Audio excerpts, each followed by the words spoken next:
In a scenario where we have a particular product that has a complicated set of details we need to make clear to a third party, we can use the automated extended text. And in doing this, related item extended text. Here, I think I created one before. I'm just going to delete that. I'm going to create a new. Let's make this EN English Australia. All language codes. There we go. Yep, that's fine.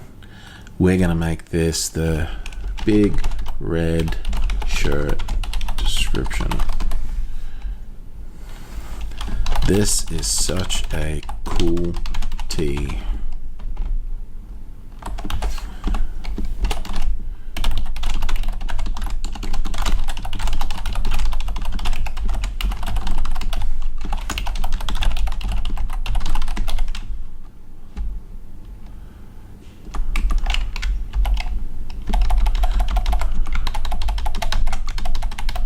All right, there we go.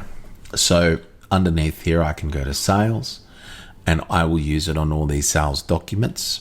Under purchasing, I will use it on these purchase documents and on service. And don't forget the show more, which ensures that we've got what we want here. I'm going to go back now.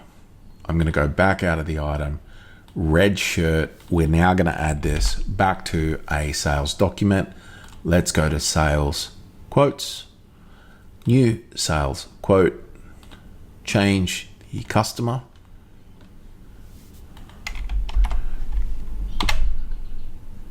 And just like that, it is kept my first line description as either the item description on the card or through the item reference.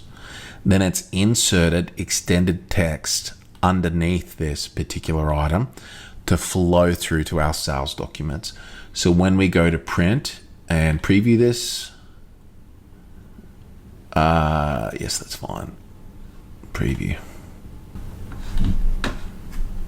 Okay, there it is. And it's inserted all of the text there down on the line. And that is how extended text works within Business Central.